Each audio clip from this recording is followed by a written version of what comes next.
I mean, where we are now, I think we could all use some sort of reboot.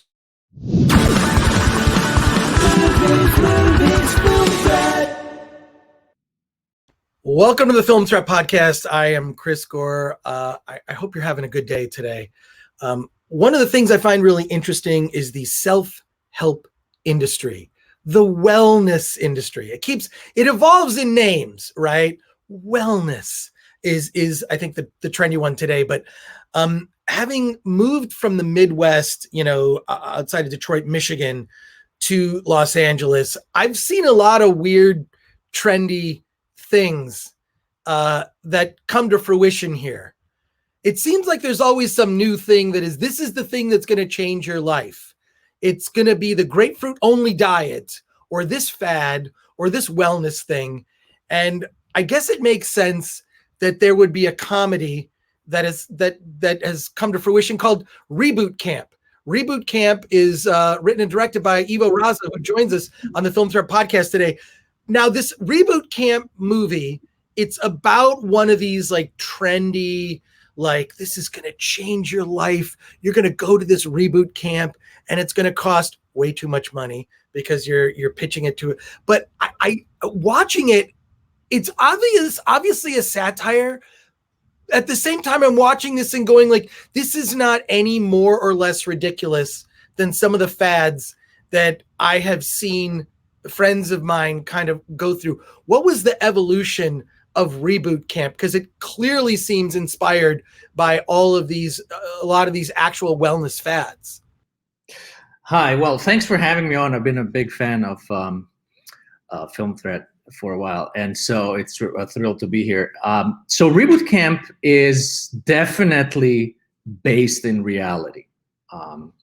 It's not to say that we per se are making fun of self-help and wellness, because there's legitimate good stuff out there that helps people.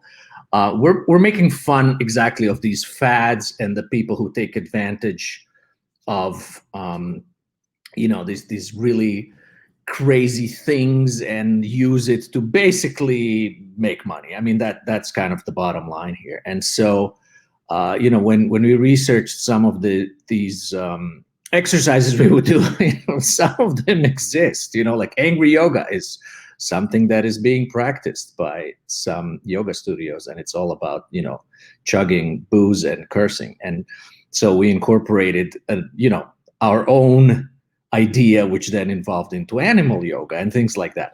So it skirts reality and exaggerates it a little bit. But yeah, there is definitely a lot of these simple solutions to complex answers kind of approaches, which never work, as we know. I mean, it's always about just, the process and learning and growing and all that. So. Well, Ivo, I have to thank you for your compliment. I appreciate that you are even aware of what Film Threat is. Not everybody. I can't take that for granted. But there's a ridiculousness and an over the topness of it. But then if you take a step away, it's like, no, that's actually part of some of these wellness programs, right? Like some of it, yeah. Some of it, yeah. Like the language, especially the way that language is used. But in this, like, the premise is that you're going to film these people and with a joke wellness program to see if they buy it. I'm watching your film and I'm going like, I can't tell if this is real or not. Like, I feel like you blurred the lines between, is this a real fake thing or is this and then also you wove in some great celebrity cameos. Eric Roberts, who I'm a huge fan of, is in the film, and you get Eric Roberts to do yoga, which is ridiculous. But tell me how you snag these cameos, which is a lot of fun ones. Ed Begley Jr. as well, but is one of the cameos. But also like I couldn't tell if this was parts of it because it's a mockumentary. But then I'm like, but wait a second, are some of the people in the movie like not aware that this is fake? Because the whole way it kicks off is we're going to trick these people into thinking this is real and then reveal to them that it's not real. But then they're so taken in by this program that they don't want to believe that it's not a real program. Well, it's kind of the Frankenstein, right? They create a Frankenstein that is this monster that takes a life on its own, and all of a sudden it starts biting them in their behinds, and right. What happens, which is good for storytelling, obviously, because it makes it a fun kind of build and escalation. With regards to the cameos, it was a mixed bag. I think, as often goes, it's we had a wonderful group of people who came together to do this. Producers, I've been friends with the star of the film who did the dual role of Seymour and Gordon, David Lipper, for a while. We did some projects in the past, and then when I wrote this, I sent it to him. I'm like, hey, check this out. I want to do something fun and limited in scope in terms of locations, and indie friendly. And so he read it, like, oh my God, this, yeah. Well, let's. So we kind of joined forces and started scrambling and sending it out to people we knew. And he's been around for a while, so he's got a lot of contacts. But then other people, David Robertson made a recommendation to Ryan, who was Chess Bono and Shar Jackson's age, and so then we met with them, and it's like, oh yeah, this is so. Kind of the script was the basis. Everybody read it, like, oh, I can totally see that. It's fun, it's doable. And the way it was designed was that nobody had to be, except the principal cast, had to be on set for more than a day or two. So when Eric and Eliza, who are David's friends, said, hey, Eric's flying to Toronto to shoot some TV show, so we kind of scrambled and got a half day in at the location we were shooting 10 days later, and they were having a wedding in the afternoon at the same location. So we're moving those toilet seats and stuff. Everybody's like assembling, running, because the bride is coming in, through the other side of the property. And then, it was just, people just kind of dug the premise. I think everybody needed a good laugh and was like, yeah, this is a fun thing to explore. And so everybody was on board. It was amazing. Jarul and David Koechner just like riffing and being hysterical. That was a total treat. And so, you design, I mean, obviously we had a full script and the whole story is scripted. But then when we got these additional cameos and we would get like, okay, we can get David Koechner and Jarul for one day. And we knew that 48 hours before. You can't rewrite at that point. We're in the middle of production. It's crazy. So then it's like, oh yeah, well, we'll do some exercises with Gordon, the guru. So I would spend at night researching, what can we do with them? Like, or can we use something we've used before, like the angry yoga, which then turned out into this beautiful thing that was included in the movie where Gerald starts singing Louis Armstrong. Crazy stuff and tons of fun. Well, I can't.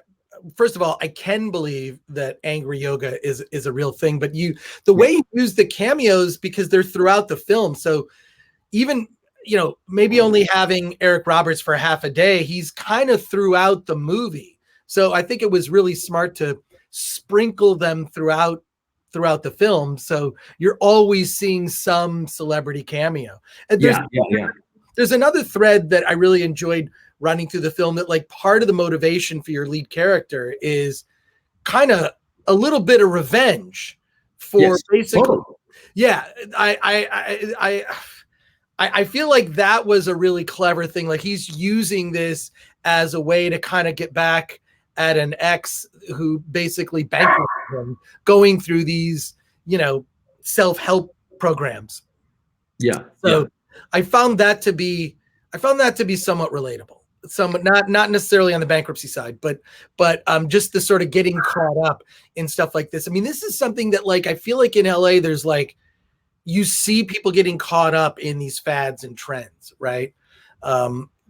Obviously that's where the inspiration came from. That had to be on the set. People had to be well aware, like, oh yeah, everyone knows someone that's, you hear about some crazy thing that people are paying way too much money for to be involved in. Yeah. Totally. I mean, it really is a satire about con artists. That's what it is. Right. It's because con artists exist in all forms and all industries, and they you know, from the long con to the, you know, wellness con, and I think you know, people seek or want these simple solutions to life's big questions, and this whole personality of like, I know the answer and only I can give it to you, and you just got to follow me, and what everybody else says is wrong. So, you know, critical thinking, you know, there's a lot of subtext here about, you know, where we are as a society, which we don't want to make it propagandist at all, just kind of spoof it and make fun of it. It's like, hey, you know, like, let's take a step back. Sorry, my dog is Matilda. Stop it. That's okay. It would not be the first dog on the podcast, and certainly won't be the last dog on the podcast. Reboot Camp is just so hit home for me in terms of people I've known, which I thought was really funny. It's out now and available on video on demand. All May 4th. May 4th. Okay, gotcha. Yeah, right, May 4th. All right, so May 4th. Check it out. It is. I will say this. It's a mockumentary that fooled me. Parts of it fooled me because I think that there are layers to it in the way that you set it up. And I think it's really good that you kind of had me fooled at the beginning. So bravo to you, sir. Well, thank you very much. I'm glad you enjoyed it, because that ultimately is the biggest reward for us doing this. And so we hope that once it's out, people will actually get a kick out of it. You know, it's because that ultimately that is the goal, right? Well, the thing is this, what you know, not to get too deep into it in the film, but because I don't want to ruin anything, you compare like the human brain and to like a computer, and we just need to reboot. So kind of appropriating computer language to like how we live our lives. And I was like, oh my God, that's so relatable now that, you know, I kind of feel like if you actually did like a wellness program built around the language in the film, it would be hugely successful, because I think it would speak to a lot of, you know, the things that people are grappling with today, especially as it relates to technology and how it has divided us and whatnot. I kind of feel like you could show this to people and tell them it's real, and it would come off as real. If you didn't have like the little preamble, you could really, I feel like you could convince some people this is a real thing. It's that solid of an idea, right? Like, we need to reboot our lives. We need to just all that computer. I don't know. That's why I kind of got like, wait a second, is this a real thing? So I researched a lot, let me tell you, and I wanted it to be not just goofy physical comedy for comedy's sake. It had to, so this whole program that was devised and that I wrote into the screenplay is basically based on exaggerated versions of what's out there. And then the next step of where, you know, Claire, which is the baddie in the film, wants to take this is kind of more cultish. And so the chapters in the film are literally these playbook steps on how to manipulate people. It's like, at first you love bomb them and you give them all this, you know, because nobody recruits people to go into this kind of obscure, let's call it cultish group. Like, hey, join a cult. Nobody would join. You have this pretense like, oh, it's this beautiful organization. We're going to, you know, chant and love each other, and you join, and then you get love bombed, and it's, oh, you're the best. We love you, la la la. So for a week, you know, you get this, and then so there's this whole program of how this works. It's crazy, and so that was kind of the structure for the film on how literally how to, you know, it's incredible how twisted this whole thing is and how it can work. Well, it's so bizarre and over the top. I would believe it. You know what I mean? Like, it's just like, I would believe that this is real. And that's why I think actually the structural foundation of what is taught in the film is like, oh, this just, you could just market that. I kind of feel like someone's going to do it. It's going to happen. Ivo, thank you for joining us on the Film Threat podcast. Congrats. Thanks for having me. That was